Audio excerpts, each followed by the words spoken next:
इस धारावाहिक की घटनाएं और पात्र काल्पनिक है। इनका वास्तविक जीवन से कोई संबंध नहीं है।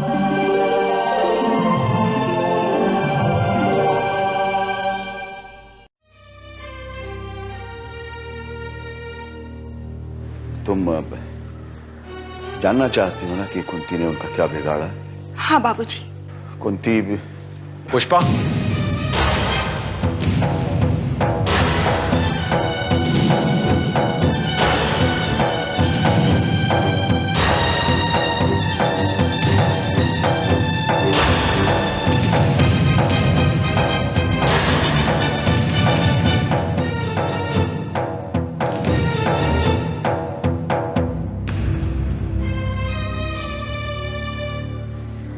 पुष्पा चलो घर चल, माँ ने तुम्हें बुलाया।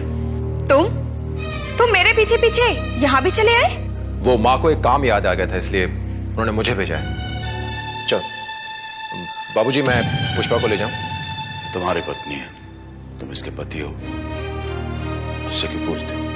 बाबूजी, आप कुछ कह रहे थे, हमारी बात बीच में ही अधूरी रह गई। हम सबका जीवन ही आधा अधूरा हो गया है पुष्पा। ऐसे में कोई बात क्या पूरी हो सकती है? चलो पुष्पा।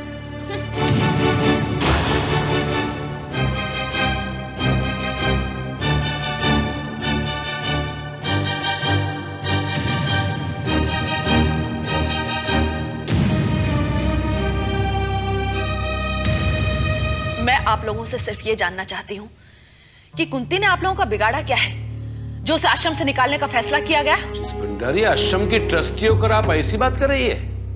आपको शायद मालूम नहीं कि आप जब यहाँ पे नहीं थी तो आश्रम में क्या क्या हंगामे हुए। कुंती की वजह से पुलिस हम तक पहुंच गई थी। इन्हें कैसे पता होगा? ये तो शहर में होती ही नहीं है। शहर में ना होने का मतलब ये नहीं कि आश्रम के किसी भी काम की जानकारी मुझे न दी जाए। मैडम, हमने आपके घर पर सर्कुलर भिजवाया था और हमने आपके एब्सेंस में कुंती के मामले को लेकर बहुत सारी मीटिंगें भी की और हम सब इसी डिसीजन पर पहुंचे हैं कि कुंती के आश्रम से निकलने में ही आश्रम की भलाई है। आप लोग सिर्फ आश्रम की भलाई के बारे में सोचते हैं, आश्रम में रहने वाली औरतों की भलाई के बारे में नहीं। देखिए मिसेस भंडारी, हमने जो भी कार्रवाई की है आश्रम के नियम के हिसाब से ही की है। आश्रम का नियम है कि निश्चित अवधि के बाद किसी भी औरत को आश्रम में नहीं रखा जाता। आश्रम में पुरानी रहने वाली प्रभा को तो हमने आश्रम से निकाल दिया, लेकिन ये कुंती अभी भी इस आश्रम में रह रही है। ये सबकी जिम्मेदार है सरला जी, उनकी वजह से ही कुंती को बढ़ावा मिला है। आपको पता नहीं, कुंती गवर्नर साहब से आश्रम की शिकायत करने गई थी। अगर इस तरह आश्रम की बदनामी होती रही तो हमारी अपनी पोजीशन का क्या होगा? आप लोगों को सिर्फ अपनी पोजीशन की फिक्र है, लेकिन किसी ने उस कुंती के बारे में सोचा जिसके बच्चे को उससे अलग कर दिया गया है? आखिर आप लोगों में इंसानियत या मानवीयता नाम की कोई चीज है या नहीं? मिसेस भंडारी, हम आश्रम के नियमों को निभाएं या इंसानियत को? किसी भी नियम में ये नहीं लिखा है कि एक अकेली मां पर इस तरह का अत्याचार, अन्याय किया जाए। मिसेस भंडारी, आपको कुंती की इतनी परवाह क्यों है? नहीं, शायद सरला जी की तरह आपका उससे तो कोई रिश्ता नहीं? जी नहीं, मैं अगर कुंती का पक्ष ले रही हूं तो सिर्फ एक औरत होने के नाते, एक समाज सेवी होने के नाते। किसी ने यह भी सोचा कि ऐसे में आश्रम से निकलकर कुंती जाएगी कहां? ये जिम्मेदारी हमारी नहीं है मैडम। तो फिर किसकी है? फिर ये आश्रम औरतों को सहारा देने का झूठा नाटक क्यों? ये आप कैसी बात कर रही है मिसेस भंडारी? आपका कहने का मतलब ये है कि जो औरतें आश्रम में रहती है पूरी जिंदगी यहीं पड़ी रहेगी, उन्हें निकाला नहीं जाएगा? मिसेस भंडारी, तो आश्रम की स्थापना के समय ही तय हो गया था कि जो भी औरत इस आश्रम में आएगी उसे कुछ समय के बाद आश्रम छोड़ना ही पड़ेगा। लेकिन अगर किसी औरत को परेशानी है और आश्रम से निकलकर उसके पास कोई सर छुपाने की जगह नहीं है, तो क्या नियम में परिवर्तन नहीं किया जा सकता? मिसेस भंडारी, सिर्फ कुंती की वजह से आश्रम के नियम में परिवर्तन कर दे, ये कहना चाहती है आप? कि जो बाकी औरतें उनका क्या? उन्होंने क्या बुरा किया है? आपकी हमदर्दी की वजह से हम आश्रम का नियम नहीं बदल सकते। सरला जी भी इस बात के लिए तैयार हैं कि कुंती को आश्रम से निकाला जाए। मैं ये जानना चाहती हूँ कि कुंती की वजह से आप लोगों को क्या परेशानी हुई, कौन सी बदनामी हुई? अब एक बात हो तो बताए ना मिसेस भंडारी, हम सब आपको क्या क्या गिनाएं? अगर आप चाहे तो खुद कुंती से जाकर पूछताछ करें, आपको सब कुछ पता चल जाएगा। आश्रम के नियम के आगे उसकी फेवर करने की कोई जरूरत नहीं है। उसे निकालने में ही आश्रम की भलाई है। कुंती से मिलकर तो मैं सारी बातें जान ही लूंगी, मगर मुझे अफसोस है कि यह आश्रम अपने कर्तव्यों का वो निर्वाह नहीं कर रहा जैसा हमने सोचा था। मिसेस भंडारी, ये आपको इसलिए लग रहा है क्योंकि आप कुंती से जरा ज्यादा ही हमदर्दी दिखा रही हैं। उसके साथ जो कुछ भी गुजरा है उसका हमें दुख है, मगर हम मजबूर हैं। आप लोग मजबूर हो सकते हैं, नियम के आगे इंसानियत को भुला सकते हैं, मगर मैं नहीं। मुझसे जो भी बन पड़ेगा मैं कुंती के लिए करूंगी। मिसेस भंडारी,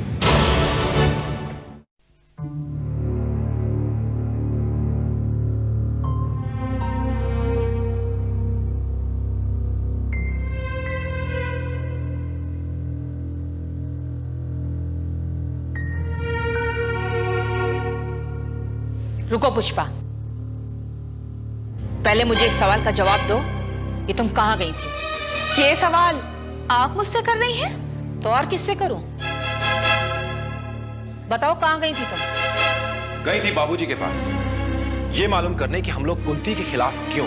तो इसमें गलत क्या है जो तुम घबराए मेरे पीछे वहां भी पहुंच गए? क्या मैं बाबूजी से कोई सवाल नहीं कर सकती?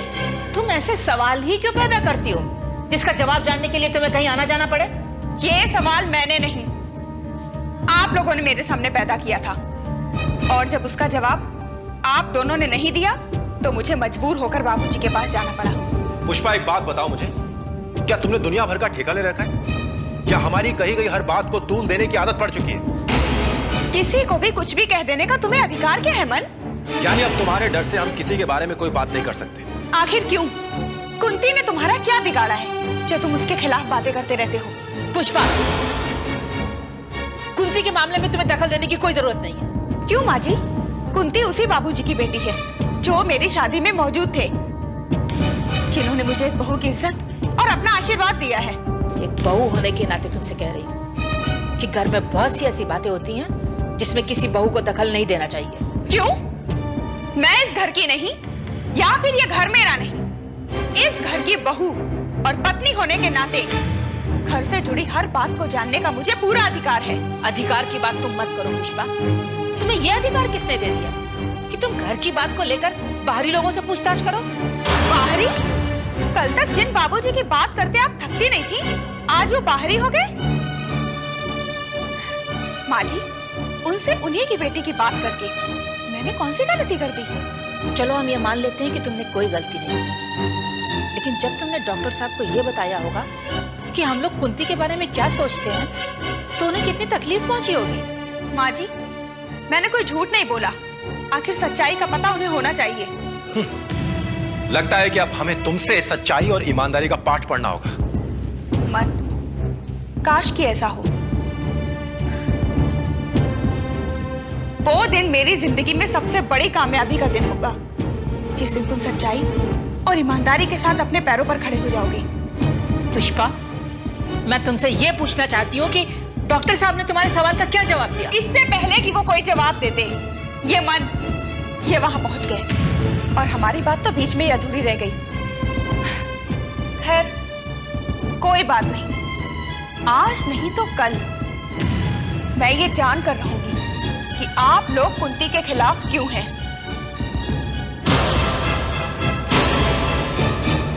मन, हमने तो अपने ही घर में विभीषण पैदा कर लिया है। इसके पहले कि पुष्पा के सवाल की आग हमें झुलसा दे, हमें इस आग को बुझाना होगा। मेरी जिंदगी की आग कभी नहीं बुझेगी। मुझे जिंदगी भर इसी आग में झुलसना होगा। ये तुम क्या कह रही हो कुंती? हाँ दीदी, मुझे मेरी जिंदगी में एक पल का भी सुख नहीं मिला।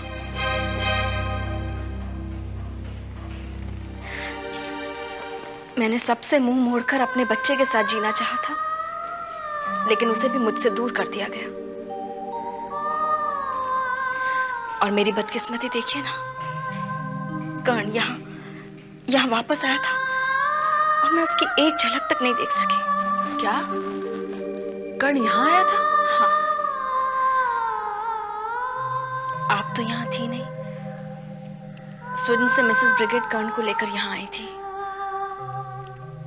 पहले तो उन्होंने कोशिश की कि मुझे उनके बारे में पता न चले, लेकिन जब मुझे उनके बारे में पता चला तो वो मुझसे मिलने के लिए तैयार नहीं हुई। फिर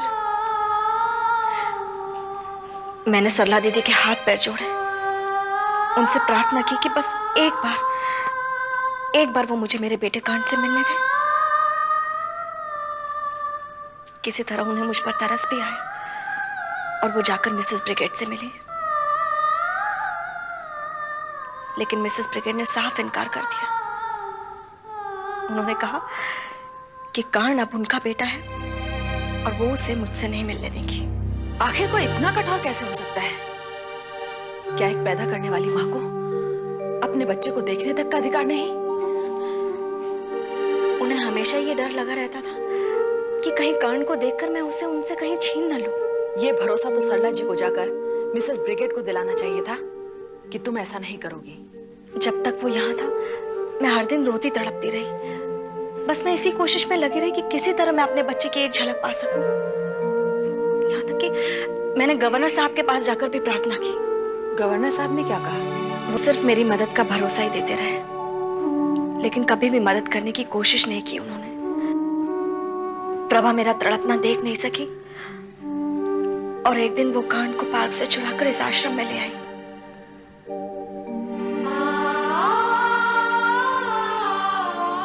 लेकिन मेरी किस्मत ने तब भी मेरा साथ नहीं दिया। मैं इस आश्रम में थी नहीं, मैं वहां गवर्नर साहब के सामने हाथ जोड़े खड़ी थी। कर्ण यहाँ इस आश्रम में आकर भी मुझसे मिल नहीं सका दीदी।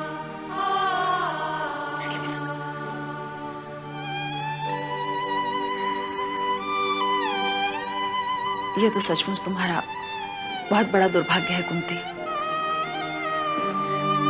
लेकिन मेरे इस दुर्भाग्य की सजा प्रभा को मिली। मिसेस ब्रिगेड का बच्चा चुराने के जुर्म में प्रभा को आश्रम से गिरफ्तार करा दिया गया।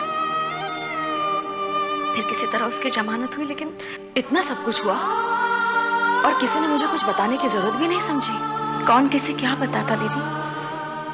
अगर मेरे पास आपका पता या फोन नंबर होता तो मैं आपसे बात जरूर करती। दीदी, एक आप ही तो हैं जिन्हें देखकर हमेशा मुझे ये लगता है कि आप ही मेरे लिए कुछ कर सकती। फिर प्रभा की जमानत हुई, उसके बाद क्या हुआ कुंती? प्रभा के इस जुर्म के लिए ट्रस्टियों ने उसे इस आश्रम से निकालकर बाहर किया। वो तो मुझे भी निकालना चाहते थे, लेकिन सरला दीदी ने किसी तरह रोक लिया। मतलब यह कि कर्ण के यहां रहते हुए तुम उससे एक बार भी नहीं मिल सकी? कुंती, क्या तुमने खुद मिसेस ब्रिगेड से जाकर बात करने की कोशिश की? गई थी। मेरे आंसुओं पे तरस खाकर वो मुझे कर्ण से मिलवाने के लिए तैयार भी हो गई थी, लेकिन उन्होंने मेरे सामने एक शर्त रखी। शर्त? कैसी शर्त? उनकी शर्त थी कि अगर एक बार मैं कर्ण के पिता को उनके सामने लेकर आ जाऊं तो वो कर्ण को हमेशा के लिए मुझे वापस कर देंगी। उनकी ये बात सुनकर उनकी शर्त पूरा करने के लिए मैं मन से जाकर मिली भी और वो तैयार भी हो गया था। लेकिन क्या कुंती? मैं फिर एक बार चली गई। मैं पागलों की तरह से मन का इंतजार करती रही, लेकिन वो वादा करके भी नहीं आया। वो मुझे धोखा देकर इस शहर से बाहर चला गया। मैं शर्त हार गई।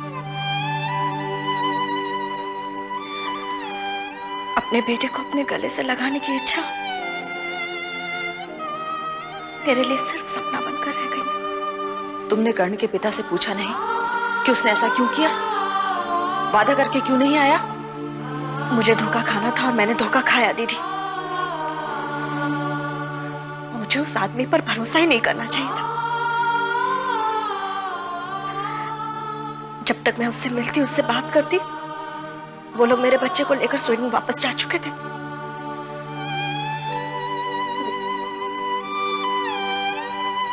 तुम्हारे साथ वाकई बहुत अन्याय हुआ है कुंती। अपने इस अन्याय की दुहाई भी तो नहीं दे सकती हूँ मैं। देखो ना दीदी, इतना सब कुछ बर्दाश्त करने के बाद भी मैं जी रही हूँ। आप तो समाज सेविका है ना, आप ही बताइए दीदी, क्या एक माँ अपने बच्चे के लिए यूं ही तड़प तड़प के सर पटक पटक के मर जाएगी और ये समाज यूं ही देखता रहेगा? रो मत कुंती, मैं तुम्हारी तकलीफ समझती हूँ, लेकिन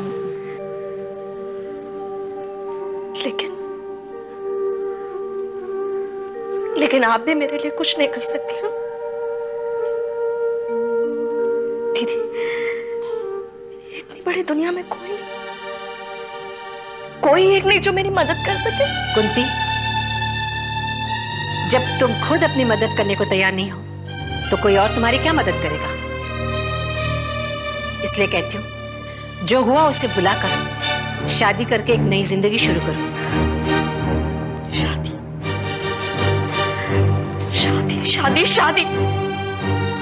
शादी को लेकर आप मेरे पीछे क्यों पड़ी रहती है दीदी?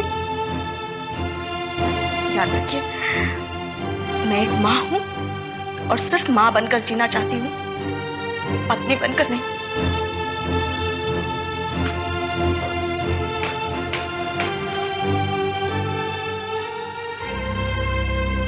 मिसेस भंडारी, अब आप ही इसे समझाइए। मैं तो समझा समझा कर थक चुकी हूँ। आश्रम के ट्रस्टियों ने कुंती को आश्रम से निकालने का फैसला किया है। मैं जानती हूँ सरला जी, मैंने सूरजमल जी और आश्रम के दूसरे ट्रस्टियों से भी बात की और कोशिश की कि कुंती को आश्रम से न निकाला जाए, परंतु वो लोग इसके लिए तैयार नहीं। अब आप ही सोचिए, ऐसे में वो आश्रम से निकल कर जाएगी कहाँ? इसलिए कहती हूँ कि शादी कर ले, ताकि आश्रम से निकलने के बाद सिर छुपाने के लिए जगह तो मिलेगी। लेकिन कुंती से शादी करेगा कौन? मेरी नजर में एक लड़का है, उसका नाम हिम्मत है और उसने खुद आकर कुंती से शादी का ये प्रस्ताव रखा है, लेकिन कुंती शादी के लिए तैयार ही नहीं हो रही। वो लड़का आपका देखा वाला है? आप सोचते हैं कि वो कुंती से शादी करके उसे खुश रख सकता है? हाँ, हिम्मत एक बहुत ही नेक और ईमानदार लड़का है। इस शादी में ही कुंती की भलाई है। मिसेस भंडारी, प्लीज प्लीज आप उसे समझाइए। फिर तो कुंती के लिए भी ये जरूरी हो गया है। मैं भी उससे बात करती हूँ।